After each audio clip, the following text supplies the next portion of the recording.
Vale, vamos a pensar un poquito. Lo que hoy quizás vamos a hacer es descender de todo lo que hemos estado viendo sobre principios generales acerca del discipulado y vamos a tratar de ver cómo aterrizarlo en el terreno de una iglesia local. Una iglesia local, coged lo que os sea útil. Os voy a presentar un modelo, no el modelo. Esto no es la única cosa que existe. Existen más maneras de implementarlo, pero yo os muestro uno porque así de alguna manera tendréis algo concreto por analizar, por ver, ¿no? ¿Cómo funciona el discipulado al nivel de una iglesia local? Mirad, Jesús dedicó una parte muy importante de su vida, de su tiempo, a 12 personas. Y cuando nosotros vemos cómo el maestro, aquel que es el líder, el responsable por definición, por modelo, él nos ha querido mostrar un modelo de cómo liderar, de cuál es la dirección que tiene que tener el ministerio de todos aquellos que lideran en la iglesia. Nos da un modelo para pastores, ancianos, la descripción de trabajo de un pastor.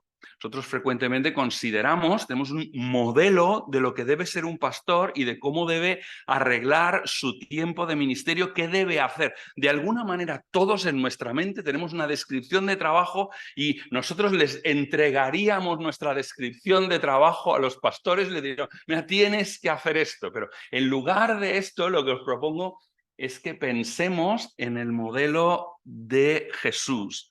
Nosotros frecuentemente lo identificamos como que un pastor cuida de sus ovejas. Esto es la función principal que nosotros le asignamos, lo que tiene que hacer. Pero no siempre eso se corresponde con el modelo bíblico. Según la perspectiva de la Biblia, más que el modelo pastor-cuidador, tenemos el modelo de pastor capacitador y enviador. Este sería el modelo. Si nosotros pensamos en una iglesia en la cristiandad, si nosotros pensamos en una iglesia donde toda la sociedad son cristianos, entonces la función principal que tiene un pastor es cuidar de aquellos cristianos para que lleguen al final de su camino lo mejor posible y que nadie se nos desvíe. Sin embargo, cuando nosotros pensamos en un entorno mucho más misional, cuando nosotros pensamos en que estamos en medio de un contexto donde nadie es cristiano, en una sociedad donde nadie ha conocido al Señor, vivimos en un entorno profundamente secular en el que estamos, pensemos entonces cuál debería ser la función de un pastor, porque debe estar muchísimo más conectada con la función de la misión de Dios que con la misión de cuidar y preservar hasta que Dios se los lleve. En algunas ocasiones tengo la sensación de que el versículo favorito de un montón de pastores es este: de los que me has dado, no he perdido a ninguno, ¿vale? O sea, aquí me los has dado, aquí te los devuelvo, ¿vale? Y esto es en lo que cómo funciona. Sin embargo, pensad en cómo era la estructura de ministerio de Jesús. Básicamente se define por tres palabras: llamar, capacitar y enviar. Esto era la estructura de ministerio de Jesús, ¿vale? Entonces, ¿por qué no es esto lo que nosotros intentamos hacer? Pensadlo también desde otra perspectiva. Recordad Pablo, porque Pablo hizo varias listas de los requisitos que tenía que tener un presbítero, un pastor, un anciano. ¿Os habéis fijado? Nosotros a veces las utilizamos como descripción de trabajo, como cuando tengamos el nuevo pastor, nosotros queremos que el pastor sea esto, ¿vale? ¿Os habéis dado cuenta que en la descripción de lo que debería ser, del conjunto de dones que debería tener, la mayoría, por no decir el 90 y pico por ciento de la descripción, son características de carácter, no de descripción de tareas, ¿vale? Y nosotros lo utilizamos como job description, ¿no? Esto es lo que tienes que hacer. No, no es esto, es qué carácter tienes que tener, quién eres tú, qué relación tienes tú con el Padre. ¿Cómo la tarea del Espíritu Santo se ha ido manifestando en tu vida para que tú seas Esto es lo que necesita la Iglesia. Solo hay, fijaos, en toda la descripción, solo hay una característica de capacidad. Una. ¿Cuál es? ¿Os acordáis de la característica de capacidad? La única es que sepa enseñar. Que sepa enseñar. ¿Por qué? Porque esta va a ser la función a la que tiene que dedicar más tiempo. Es un capacitador y un enviador, ¿vale? Y como es un capacitador y enviador, esa será su función principal.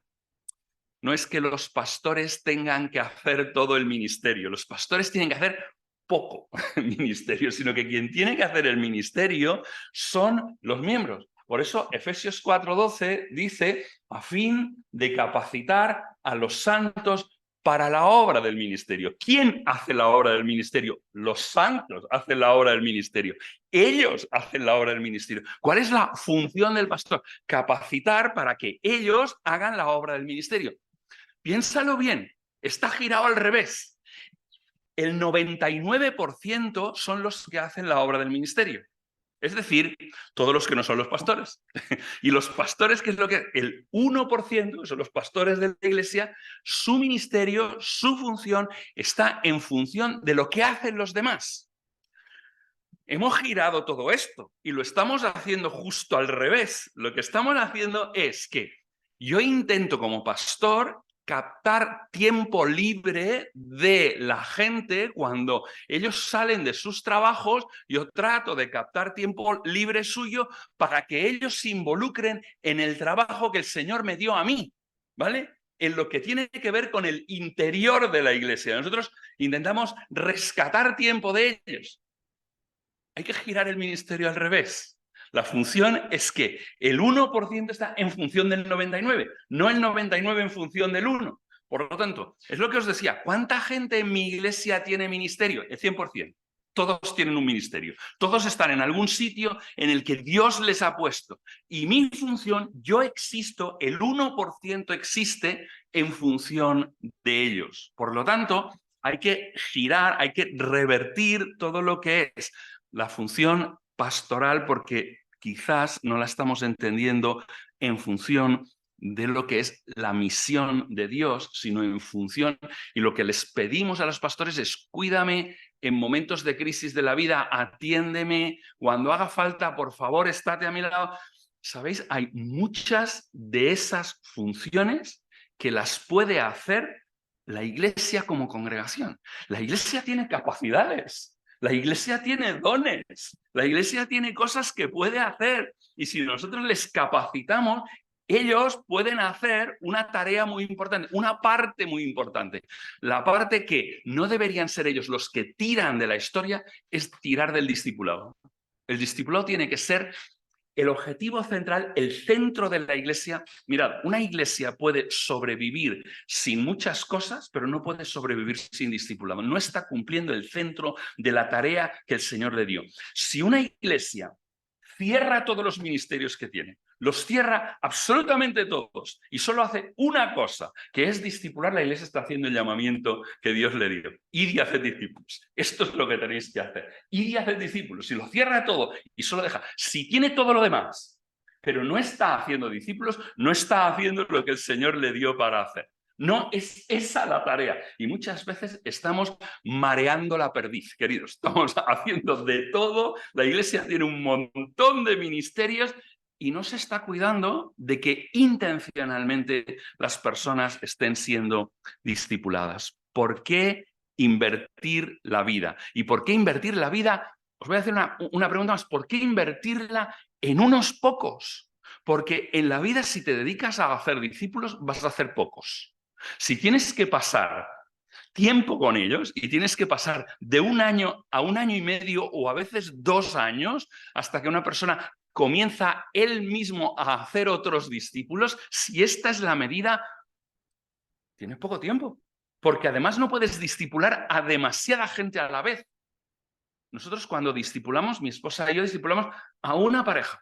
No a 2, ni a 3, ni a 4. Discipulamos a 1. Estamos concentrados en esa pareja. Y pasamos con ellos 1 año y medio, 2 años, enfocados en eso. esto lo puedo repetir pocas veces en la vida. ¿Sabes aquella frase? No me da la vida, literalmente, no me da la vida. Tengo unos años de vida limitados y no lo puedo hacer demasiadas veces este proceso. ¿Por qué dedicar la vida? ¿Por qué es tan estratégico dedicar la vida a unos pocos? El ejemplo de Jesús.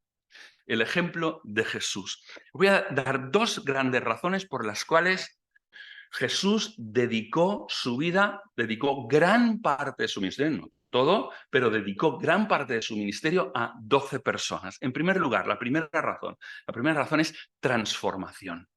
Transformación. Jesús tenía poco tiempo de ministerio público, poco tiempo, 3 años de ministerio público. Sabía que en 3 años tenía que irse y tenía que dejar a la iglesia preparada para enfrentarse a una misión que iba a durar hasta el final de los tiempos. Y tuvo que elegir entre dos modelos. Primer modelo, dejar su enseñanza, su mensaje en manos de las multitudes. Segundo modelo, dejar su mensaje en las manos de un grupo, un grupo pequeño de personas que hubieran interiorizado de una manera muy profunda el mensaje de Jesús. En un estudio del Evangelio de Marcos, algunos establecieron que Jesús dedicó el 49% de esos 3 años, el 49%, casi el 50% de su ministerio público lo dedicó a 12 personas. Jesús escogió. No es que no le importaran las multitudes, dedicó tiempo a las multitudes. No hay nada malo en hacer actos masivos. No tenemos que estar en contra de lo masivo porque Jesús dedicó tiempo a multitudes. La iglesia cuando surge, Pedro el día de Pentecostés, Pedro el día de la curación del paralítico que se sentaba delante de la puerta hermosa, predicó a multitudes. Pablo predicaba a multitudes. No está mal predicar a multitudes, pero si esa es la base de tu ministerio, vas a crecer en extensión, pero no vas a crecer en profundidad.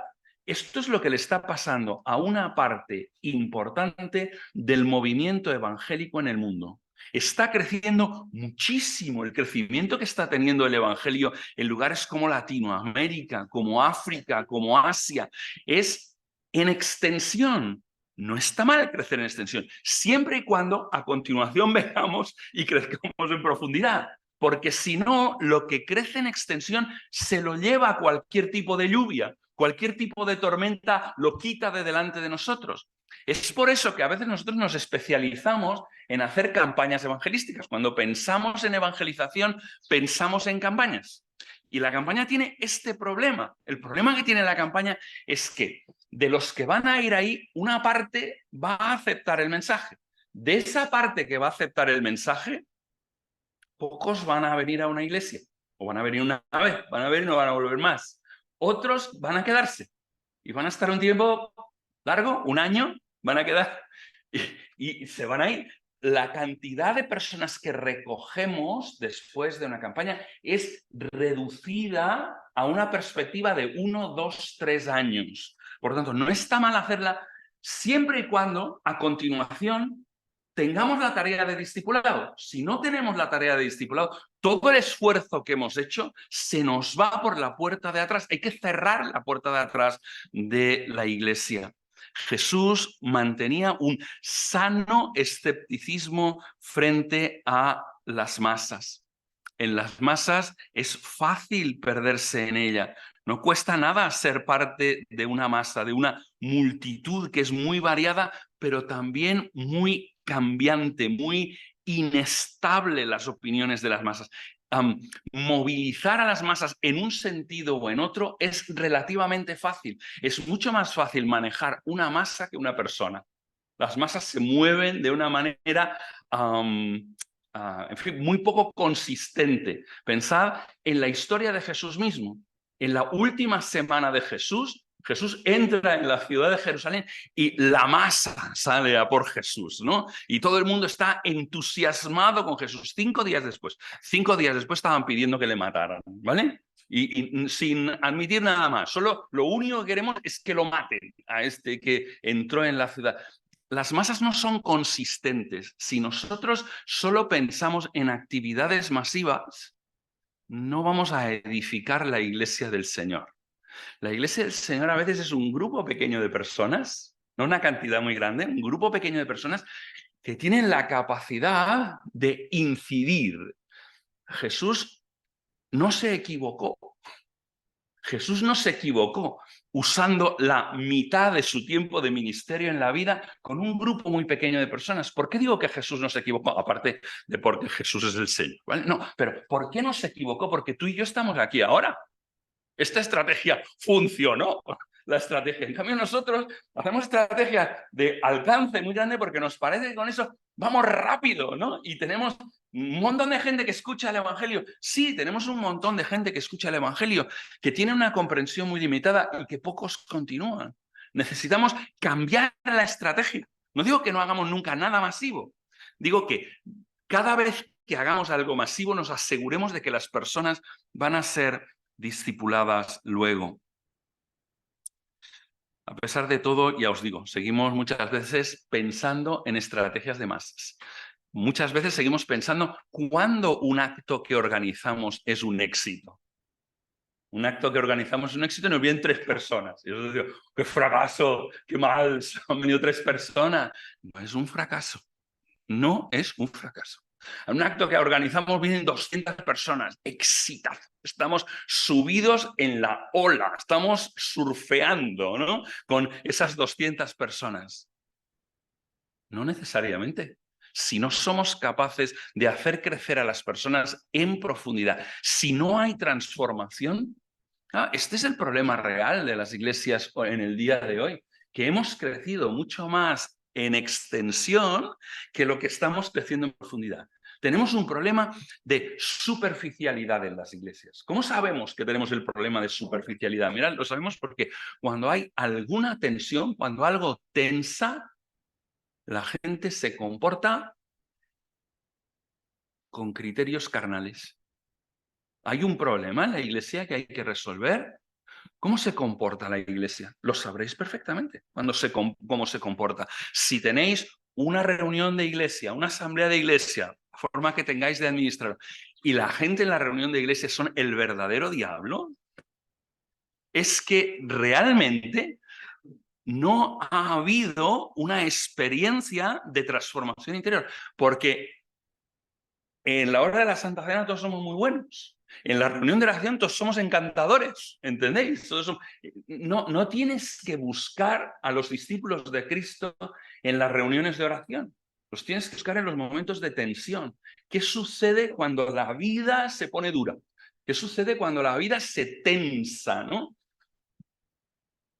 A veces en cuestiones políticas, ¿cómo se están comportando políticamente? Voy a salir de España, ¿vale? Para que nadie se sienta ofendido. Entonces, ¿cómo se comportan en Estados Unidos hoy en día que hay tensión política entre partidarios de Trump y partidarios de otra línea, Biden? Sí, ¿cómo se comportan en este momento mucha gente en las iglesias? Son auténticos hooligans. Son auténticos hooligans. ¿Por qué? Y llevan la vida en el Evangelio. Vienen de 5 generaciones del Evangelio y sin embargo se siguen comportando. ¿Veis a Cristo en esto? ¿Sois capaces de discernir la actitud de Cristo en estas actitudes políticas? Por favor, no los copiemos. Por favor, tenemos la tendencia, el riesgo a copiar eso en España, a tensarnos nosotros mismos. Nosotros estamos aquí con un objetivo. Bienaventurados los pacificadores, dice Jesús, porque ellos serán llamados hijos de Dios. Y nosotros cuando nos comportamos como pacificadores, entonces seremos llamados hijos de Dios. Es esto lo que es un discípulo de Jesucristo. Mirad, las bienaventuranzas no están describiendo a personas distintas. Cada bienaventuranza no está describiendo a un tipo de persona distinta, sino que el conjunto de las bienaventuranzas están describiendo el carácter de un cristiano. El cristiano es un pacificador, es un pobre en espíritu, es uno que llora por causa de la justicia. Esto es lo que es. Por eso tiene que ir penetrando. Y luego cuando va diciendo, porque ellos, esa es la obra de Jesús, eso es lo que va a hacer Jesús, ¿vale? Y nosotros necesitamos esta obra de Jesús. No hay transformación, superficialidad, que aparentemente el domingo por la mañana funciona bastante bien, pero que cuando las cosas se ponen complicadas y difíciles, se nota, se percibe que no ha habido transformación. Esta es la primera razón, ¿vale? La primera razón por la que hay que dedicar tiempo a los pocos es porque tiene que haber transformación en la vida. Segunda cosa, tiene que haber multiplicación. Nosotros, claro, cuando ya pensamos en multiplicación, ahora sí que viene el tiempo de las multitudes. Tampoco fue la estrategia de Jesús para la multiplicación, sino que la estrategia de Jesús fue invertir en 12 judíos porque quería la vida de millones de personas en todos los países. La vida de Jesús no fue extremadamente productiva, perdonad, no fue productiva en términos de multitudes. Él sí trabajó con las multitudes, pero ¿qué grupo le quedaba cuando se fue? ¿Os acordáis? Decíamos, son 120 los que le quedaron a Jesús, no le quedó más gente. Y de los 120, muy específicamente 12. Y de los 12, muy específicamente 3. Entonces, claro, él quería multiplicarse. Y es lo que os decía, ha dado resultado la estrategia. La estrategia de centrarse, perdón, en unos pocos ha llegado hasta nosotros en el día de hoy. En estas consideraciones son especialmente importantes cuando pensamos, os decía, en el ministerio de pastores de las iglesias. Una pregunta para los pastores y para los que apoyáis a vuestros pastores. Esta es la pregunta. ¿Cómo sería la estructura tuya de ministerio si supieras que solo te quedan 3 años de ministerio y que no va a venir nadie más a suplirte? ¿A qué dedicarías tu tiempo? ¿Qué comenzarías a hacer mucho más y qué dejarías de hacer? Porque digas, esto no es estratégico. Esto no es estratégico si me quedan 3 años en una iglesia. ¿Verdad que te hace pensar? A mí me hizo pensar un montón. Si solo me quedaran 3 años, cosas que yo dejaría, cosas que yo enviaría para otros, ¿vale? No lo dejaría porque no sea importante. Me parece que el ministerio de la iglesia, todo es importante, que todo vale la pena. Pero, ¿sabéis? Reduciría comités, reduciría reuniones, reduciría tiempo que dedico al mantenimiento. ¿Sabéis? En Gran Bretaña, a la quinta persona que se llama, a la quinta, ¿vale? Que se llama cuando tienes una emergencia, es al pastor. O sea, mira, los pastores no son el fontanero, querido. Cuando se te rompe la tubería, llama a un fontanero, no llames al pastor, ¿entiendes? Pero en España los pastores dedican un montón de tiempo a mantenimiento, ¿sabéis? Es decir, en el edificio de la iglesia a veces vas y dices, oye, que es muy noble, muy loable que el pastor esté arreglando un grifo, ¿vale? Y sobre todo si tiene habilidades en esto. A mí me ponéis a arreglar un grifo y tenéis que llamar a los bomberos. Entonces, pero pensad un poquito. Es eso a lo que tiene que dedicarse el pastor, porque si está dedicándose a esto, no está dedicándose a otra cosa. El tiempo que emplea en esto, y sobre todo nosotros que tenemos en nuestras iglesias un montón de pastores que son biocupacionales, triocupacionales, poliocupacionales, están empleados en todo y encima del poco tiempo que tienen que hacer mantenimiento en la iglesia, tienen que ir a ver a personas al hospital, tienen que ir a visitar a las abuelitas en casa. ¿Entendéis? ¿Esto es bueno? Sí. ¿Es necesario? Sí. ¿Hay que hacerlo? Sí. ¿Tienen que hacerlo los pastores y ancianos? Probablemente no. Probablemente no. O por lo menos no es esa el centro de su descripción de trabajo, sino si queréis multiplicar, haced discípulos. Porque si son verdaderamente discípulos, no tendréis que tener departamento de evangelización en las iglesias. El departamento de evangelización en una iglesia es una muestra de que las cosas no se están haciendo bien. Porque ¿os habéis dado cuenta que cuando en Hechos 2 describe las tareas de lo que hacía la iglesia en aquel tiempo, 2:42, ¿no? Y dice, y la iglesia se dedicaba a esto, a esto, a esto. Falta una cosa. No dice que la iglesia se dedicaba a la evangelización. No lo dice. Es una de las cosas que falta, dice, al partimiento del pan, a las enseñanzas de los apóstoles, a la comunión, etc. Pero no dice la evangelización. ¿Por qué? Es que esa iglesia, no, es que la evangelización forma parte del aire que respiramos, de lo que somos. Como somos discípulos de Jesús, hacemos otros discípulos de Jesús. Es lo natural que hace un discípulo por sí mismo. Si está saludable, lo que hace es producir otros discípulos de Jesús. Por lo tanto, no es una actividad de la iglesia. Por eso decía antes, quitáis todos los ministerios de la iglesia, hacéis discípulos y tendréis un montón de ministerios en la iglesia. Que la gente estará viendo por qué un discípulo hace eso de manera natural. Por lo tanto, queridos, hay que cambiar el contrato de nuestros pastores y ancianos, nuestras expectativas. Ayer os lo preguntaba, ¿no? ¿Qué esperáis de una iglesia? ¿Qué es lo que tú esperas de tu iglesia? ¿Qué tiene que hacer una iglesia? Porque muchas veces en nuestra descripción de trabajo está el peligro para los líderes y los ancianos de nuestras iglesias. Hemos hecho una descripción del trabajo de ellos, que es tóxico. Y como es tóxico, entonces nuestras expectativas se están proyectando sobre ellos y les estamos empujando a hacer un montón de cosas que no es el centro de su ministerio. ¿De acuerdo? Esta es la cuestión que quiero poneros delante. Vale, os he hablado de dos cosas por las que deberíamos dedicarnos a los pocos en lugar de dedicar mucho tiempo a unos pocos y poco tiempo a los muchos, ¿vale? Una definición del modelo, cómo estructurarlo en una iglesia local normal, cómo está funcionando en varias iglesias del país que están funcionando bien en el sentido de discipulado. Un modelo, ¿vale? Uno, este no es él, sobre todo os advierto esto porque escuchadlo todo. Escoged lo bueno, ¿vale? Escoged lo que se adapte a vuestra congregación. Vosotros sois los que tenéis que definir, nosotros somos este tipo de congregación y esto es el modelo que se adapta a nosotros. Yo os sugiero uno por si de entre ello podéis ir entresacando algunos elementos que pueden ser positivos. Mira, el modelo de discipulado que nos está funcionando es aquel en el que una persona decide invitar a 2 o a 3 más a tomar un compromiso y una relación abierta en torno a un programa centrado en la Biblia. ¿Vale? Varias cosas que hay en esta definición. Uno es el que invita. Por ejemplo, nosotros no dejamos nunca que nadie nos escoja, sino que nosotros lo que hacemos es escoger a la gente. El tiempo es estratégico.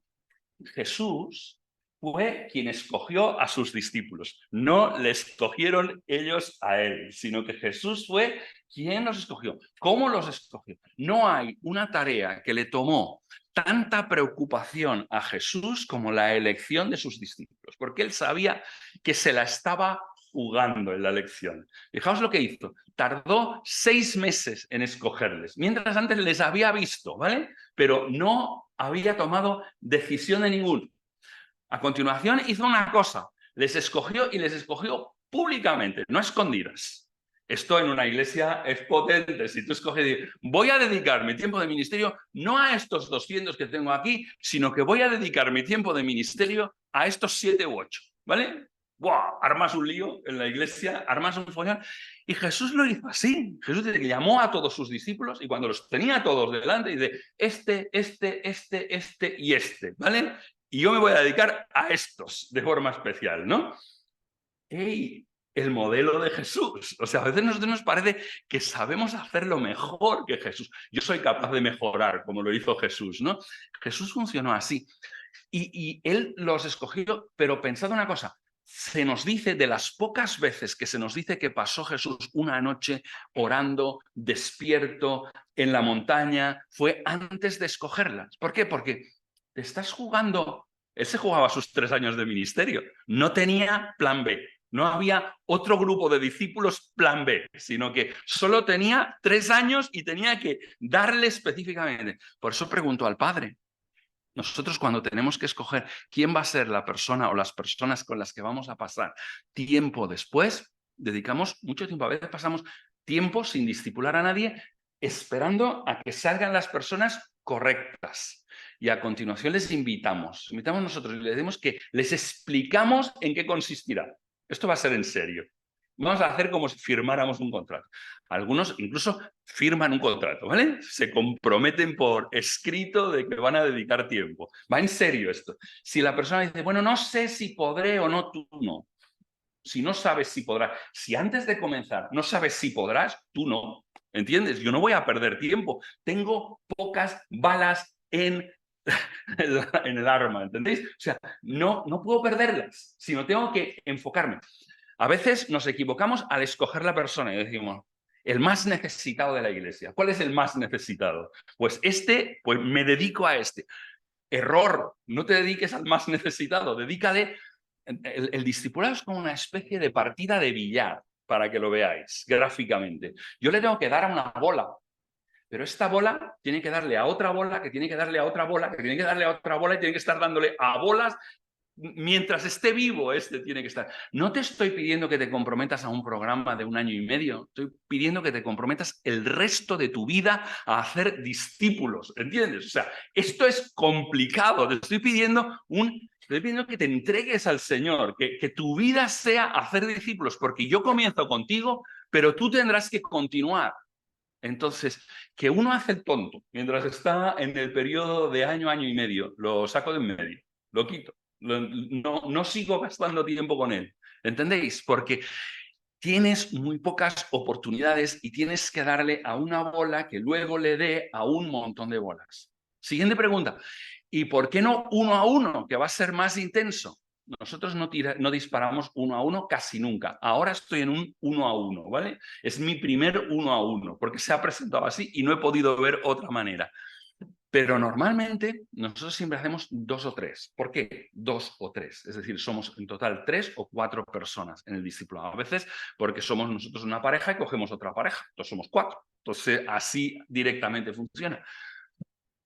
Otra cosa es, si estoy yo solo, escojo solo hombres, ¿vale? Si eres mujer, escoge solo mujeres. La intimidad que se consigue en un tiempo de discipulado es muy intensa.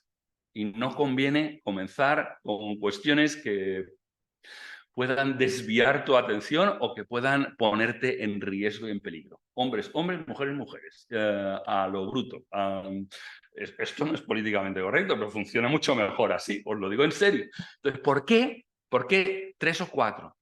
Porque, como os decía ayer, esto no es de mí para ti, no es, sino que es una relación de discipulado. Y en una relación de discipulado se producen un montón de interacciones. Si somos 2, solo se producen 2 interacciones, de ti para mí y de mí para ti. Pero cuando somos 3, se producen 9 interacciones. Ahí hay un montón. Entonces, hay un montón de oportunidades más de aprendizaje cuando somos varios. No te estoy yo enseñando a ti, yo mismo estoy dentro de la relación. Yo no soy un superior jerárquico que te está enseñando y dando órdenes. Yo soy uno más contigo dentro de ese proceso y espero que el Señor me haga aprender un montón de cosas. Yo voy a ser discípulo de Jesús hasta el día que me muera. No, nunca voy a pasar a una categoría superior. Hay maestros, sí, él es el maestro. Yo solo conozco uno, que es el maestro. Todos los demás no merecen el título de maestro. Son discípulos que a medida que van creciendo en la vida cristiana, discipulan a otros, ¿no? Y en la medida que van aprendiendo algo, esto que van aprendiendo lo transmiten. ¿Puede ser una persona que lleve 1 año como creyente? Sí, ya sabe suficientes cosas como para transmitir y el Señor le va a ir hablando y de lo que él va aprendiendo nos vamos a ir beneficiando todos. Por eso hacemos grupos un poco más grandes, pero yo nunca metería una quinta persona, es decir, nunca serían 5, ¿vale? ¿Por qué? ¿Es un número mágico 3 o 4? Definitivamente no es un número mágico, pero tenemos que permanecer en un grupo suficientemente pequeño como para que se produzca una interacción muy intensa y además de la interacción tan intensa, estemos de alguna manera ejerciendo la accountability, aquella que os decía ayer, aquella rendición de cuentas mutua, no de ti para mí, sino yo también te rindo cuentas. Pregúntame sobre mi vida, sobre cómo está yendo. Yo voy a ser transparente. Yo voy a dar el primer paso de transparencia para que tú sepas que el territorio está llano, que tú también puedes mantenerlo. Por lo tanto, esa es la cuestión. ¿Por qué insisto tanto en que los ancianos den el primer paso? Porque todas las veces que he visto procesos de discipulado no dirigidos, no empujados desde la parte más estratégica de la iglesia, los que tienen la estrategia, la visión en la mente, el tema no funciona. Se va. O sea, quien tiene que andar delante son, además, ellos imprimen carácter al movimiento. Algunas veces me preguntan, ¿y no tienes miedo de que en alguna de esas relaciones de discipulado comience a haber follones interiores y comience a haber ahí un grupo que comienza a conspirar? Digo, mira, si el espíritu de los líderes está en el grupo, se reduce muchísimo más la capacidad de tener un problema dentro, porque ellos son los que están imprimiendo el carácter, su corazón está... Han pasado 1 año y medio, 2 años con 3 personas. Esas 3 personas tienen el corazón de esos líderes ya, y el corazón de los líderes se va expandiendo por toda la congregación, ¿entendéis? Entonces, si es otra persona, yo ya te autorizo, yo ya te doy, yo te bendigo, tira para adelante. No funciona. Tienen que ser los líderes de la iglesia los que estén empujando, los primeros que hagan discípulos, y tienen que estar constantemente haciendo discípulos ellos mismos, porque esto permea toda la congregación. Como os decía, ¿cuánto tiempo dura? Dura como mínimo 1 año. Yo diría más. A mí siempre me duran más. Me dura 1 año y medio, una cosa así. No, yo no sé hacerlo más corto. Y normalmente comprende una reunión semanal. Si las reuniones son muy complicadas, una cada 2 semanas. ¿Cuánto tiempo por reunión? ¿1 hora y media? ¿2 horas? ¿Ponemos? No vengáis con el tiempo justo, que si no me pongo nervioso. Entonces, los que están con nosotros, dejad tiempo, porque es que va a ser intenso. Nosotros, con todas las parejas que hemos tenido, hemos reído y llorado, pero literalmente. Es decir, hemos llorado con sus dificultades, nos hemos puesto en su lugar, se han puesto en nuestro lugar, pero hemos visto transformaciones muy bonitas, muy preciosas. ¿Y qué pasa cuando terminan? Que ellos tienen que volver a comenzar el proceso. Pueden tomarse 6 meses entre terminar con nosotros y comenzar con otros, pero esos 6 meses son para orar con quién van a comenzar el siguiente grupo de discipulado a continuación. Al principio esto funciona muy lento y no se nota nada, porque tú pasas, soy nosotros 2, ¿vale? Y nosotros 2 cogemos a otros 2. El primer año y medio somos 4 en la iglesia. ¿Qué nota el resto de la iglesia? Nada. Nota nada. Parece que no estés haciendo absolutamente nada. Es que los procesos del Señor toman tiempo, ¿entendéis? Nosotros somos de una cultura súper rápida. El Señor pertenecía a una cultura del Medio Oriente donde las relaciones son tan importantes que se puede parar el mundo porque la relación es muy importante. Entonces, al principio no ocurre nada, pero luego somos nosotros 2 que volvemos a coger a 2 más y estos 2 que acogen a 2 más. Ah, mira, ya hay 4 parejas preparadas. Pero es que a continuación, después de 3 años, ya no hay 4 parejas, es que son 16 las parejas. Entonces, claro, esto comienza a tener un crecimiento exponencial, ¿entendéis? Esto no funciona por adición, sino funciona por multiplicación. Es una progresión geométrica, aritmética. Entonces, claro, esto tiene... ¡buah! Se dispara. Llega un momento en donde toda la iglesia ha sido alcanzada. Y ya, como no tenemos más gente en la iglesia, comenzamos a discipular a gente que ya no son creyentes. Comenzamos el proceso de discipulado en la evangelización y a continuación el proceso sigue hasta que él se ha convertido en un discípulo de Jesús que hace otros discípulos de Jesús. ¿Veis un poquito el modelo? Os llega una advertencia más. Una advertencia más. Esto no puede ser un proyecto, un programa que tenga que competir con el resto de programas de la iglesia. Si es así, esto no funciona. No puedo venir porque tengo una reunión en el otro lugar, no puedo porque ya voy muy cargado, no voy...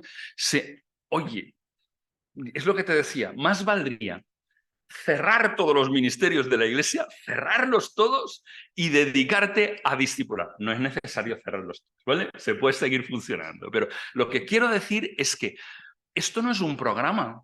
El discipulado es el llamamiento de la iglesia. Esto es lo que hace una iglesia natural, una iglesia sana, saludable. Lo que hace es hacer discípulos. Es lo que el Señor Jesús le dejó. O sea, lo demás tienes que revisar el resto de tus programas. ¿Está la escuela dominical haciendo discípulos o no? ¿Qué es la escuela dominical? O sea, ¿estoy entreteniendo niños o estoy haciendo discípulos entre los más pequeños? Los pequeños también pueden ser discípulos de Jesús, a su medida, con su conciencia. Todos vamos creciendo en la vida, pero ellos también pueden ser. Los jóvenes, a veces tenemos programa de jóvenes. Oye, en lugar de un programa de jóvenes, ¿has pensado en discipulado de jóvenes? Es brutal el crecimiento que pueden tener esos jóvenes en lugar de tenerles en una reunión más o menos adaptada para ellos, pero has pensado en introducir el discipulado dentro de los jóvenes. Claro, el crecimiento no se parece en nada que tenerles cada semana. ¿Pueden tener reuniones? Claro que pueden tener reuniones, pero tienen que ser reuniones que refuercen lo central, que es el discipulado entre los jóvenes. Y los jóvenes que discipulan jóvenes también. Esto está sucediendo en iglesias en España en este momento. Jóvenes que discipulan otros jóvenes, que discipulan otros jóvenes. Y hay todo un movimiento que ya comienza a rebosar los jóvenes de la iglesia, ¿sabéis? O sea, ¿entendéis? Esto no es un programa. Este es el llamamiento central de la iglesia. La iglesia hace discípulos porque el Señor Jesús la envió a hacer esto. Y luego puede tener un coro, si quiere, ¿vale? Y luego puede tener un ministerio de lo que te imaginas. O sea, no importa, puede tenerlo. Pero la pregunta siempre, ¿y esto es a qué contribuye a hacer discípulos de Jesús esto que estamos haciendo, ¿no? Esto, discípulos de Jesús dentro o fuera de la iglesia, ¿sí?